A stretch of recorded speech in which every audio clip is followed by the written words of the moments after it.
Hello viewers, আসসালামু আলাইকুম। আমি শামসুল হাসানের সাথে আপনাদের শামসু কৃষি আমার ইউটিউব চ্যানেল। আজকে আমরা দেখাবো আপনাদেরকে কিভাবে দেশি মুরগির বাচ্চাকে ব্রিডিং করতে হয়। দেশি মুরগির বাচ্চা সঠিক ওয়েতে যদি আপনি ব্রিডিং করেন তাহলে বাচ্চা সুস্থ থাকবে এবং বাচ্চার গ্রোথ অতি দ্রুত বেড়ে উঠবে। আপনার বাচ্চাকে সুস্থ রাখার জন্য যে বিষয়গুলো আমরা আজকে আপনাদেরকে বিস্তারিত দেখাবো। তো চলুন ভিডিওটি শুরু করা যাক। ভিডিওটি শুরু করার আগে আমাদের চ্যানেল নতুন হলে সাবস্ক্রাইব করে বেল আইকনটি অন করে দিবেন, নিত্য নতুন ভিডিও পেয়ে যাবেন। তো চলুন শুরু করা যাক।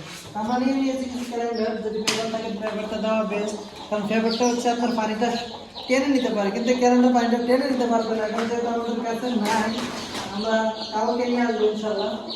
আমরা পেপারটাকে দেখতে পাচ্ছেন ছিঁড়ে নিচ্ছি, আর বোর্ডারটাকে আমরা আরো ছোট করে দেব যাতে মুরগিগুলো সম্পূর্ণ তাপের মধ্যে থাকতে পারে। আমরা পেপারগুলোকে এইভাবে বিছিয়ে দেবো, দেখতে পাচ্ছেন আমরা এখানে পেপারগুলোকে বিছিয়ে দিচ্ছি। যদিও পেপারগুলো বিছিয়ে কোনো লাভ হবে না,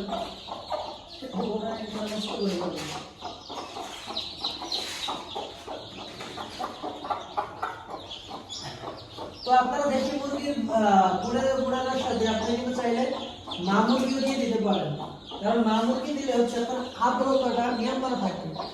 ন্যাচারাল ওয়েতে মা মুরগি হচ্ছে বাচ্চাকে ব্রিডিং করবে। যদি আপনার মা মুরগি না থাকে তাহলে হচ্ছে সমস্যা নাই, আপনি চাইলে ইজিলি মা মুরগি ছাড়াও ব্রিডিং করতে পারেন। তো আমরা 2 দিন মা মুরগি সাথে রাখবো, তারপরে বাচ্চাকে আলাদা করে ফেলবো। বাচ্চা থেকে মা মুরগিকে আলাদা করে আমরা হচ্ছে নতুন ভাবে বোর্ডার তৈরি করবো। সুন্দর ওয়েতে বোর্ডার তৈরি করলে আপনার বাচ্চাগুলো সুস্থ এবং স্বাবলম্বী থাকবে। তো দেখতে পাচ্ছেন আমরা হচ্ছে লাইটটাকে এইদিকে নিয়ে আসবো, যাতে হচ্ছে আপনার বাচ্চাগুলো সঠিক ওয়েতে তাপমাত্রা পায়। লাইটটা আমরা এখান থেকে অ্যাডজাস্ট করে নিই।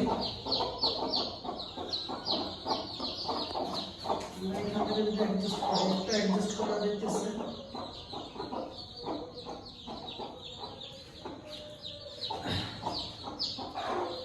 মুরগির বাচ্চা যদি আপনার ব্রিডিং ভালো হয়, আপনার মুরগির বাচ্চা কিন্তু সুস্থ হবে।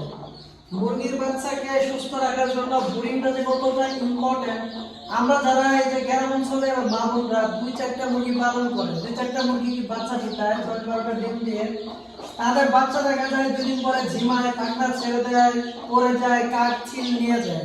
দেখা গেছে দিন শেষে একটা মুরগি লোক একটা বাচ্চা টিকে না। এটা না টিকার অনেকগুলো কারণ আছে। কি কি কারণ আমি আপনাদেরকে বিস্তারিত বলতেছি। প্রথমে হচ্ছে যারা হচ্ছে 2-4টা মুরগি ফুটাবেন, তাদের করতে হবে ওই মুরগিটাকে মা মুরগি সহকারে একটি খাঁচার মধ্যে আপনাকে আবদ্ধ করে ফেলতে হবে।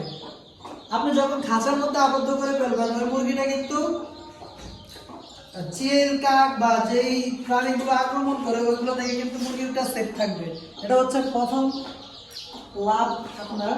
তারপরে হচ্ছে মুরগিটা যখন খাঁচা তুলে ফেলবেন, ওই মুরগির বাচ্চাটা ঠান্ডা কম লাগবে, কারণ মুরগি মাটিতে ছেড়ে দিলে মা মুরগিটি মাটিতে মধ্যে সবসময় হাঁটাচলা করে, সেজন্য হচ্ছে বাচ্চা মাটি থেকে ঠান্ডা লেগে যায়। তো আপনারা যারা হচ্ছে মুরগিকে ছেড়ে দেন, তাদের জন্য এটা ভিডিওটা গুরুত্বপূর্ণ। আপনারা যদি আবদ্ধ করে একটা লাইট দিয়ে এটাকে তৈরি করেন, তাহলে হচ্ছে, অথবা লাইট না দিলেও চলবে, মা মুরগি যাতে যথেষ্ট পরিমাণে আপনার তাপ উৎপাদন করতে পারে, সেজন্য হচ্ছে আপনি মা মুরগির উপর এটা ছেড়ে দিতে পারেন, কোনো সমস্যা নেই। আমরা এখন বোর্ডারটাকে ছোট করে দেবো, যাতে হচ্ছে মুরগি প্রপারলি আদর তাপমাত্রা পেয়ে যায়। আমরা কিছুক্ষণ পর একটি লাইট অফ করে দেব, কারণ এখানে আমাদের 2টি লাইটের প্রয়োজন নাই, যেহেতু মা মুরগি আমাদের সাথে থাকবে, সেজন্য একটি লাইট কিছুক্ষণ পর আমরা অফ করে দেবো। তো মুরগিগুলোকে আমরা এখন ওই কর্নারে নিয়ে যাবো। মুরগিগুলোকে ওই কর্নারে নিয়ে যাবো, বাচ্চাগুলো কিন্তু ওখানে চলে যাবে।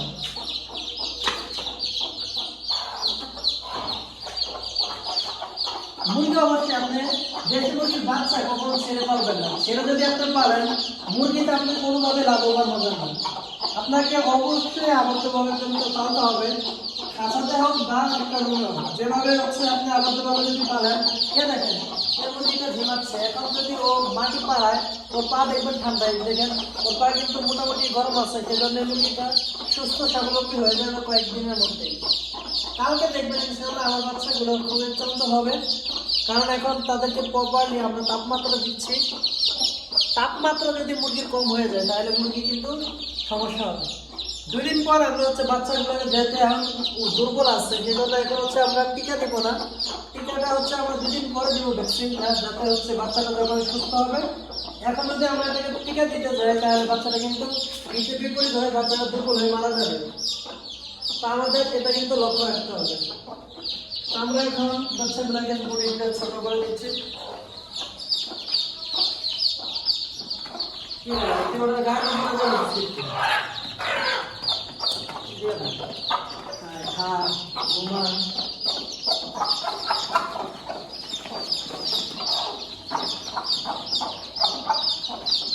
শান্তু কৃষ্ণ আমার ইউটিউব চ্যানেল দেখেন, অবশ্যই আমাদের চ্যানেল সাবস্ক্রাইব করে বেল আইকন অন করে দিবেন। এই চ্যানেলে কৃষি সংক্রান্ত সকল বিষয় কিন্তু ভিডিও দিয়ে যাবেন। আর আপনি কি ধরনের ভিডিও দেখতে চান অবশ্যই কমেন্ট করে জানাতে ভুলবেন না। নেক্সট টাইম ওই বিষয়ের উপর আমরা ভিডিও তৈরি করে নিয়ে আসার চেষ্টা করবো ইনশাআল্লাহ। দেশি মুরগি পালনের আর যদি কোনো ইনফরমেশন আপনাদের লাগে ইনশাআল্লাহ পরবর্তী ভিডিওতে আমরা ইনফরমেশন দেব। আজকে ভিডিওটি পর্যন্ত ভালো থাকুন, সুস্থ থাকুন। ভিডিওতে লাইক কমেন্ট শেয়ার করে সাথে থাকুন। আসসালামু আলাইকুম ওয়া রাহমাতুল্লাহি ওয়া বারাকাতুহু।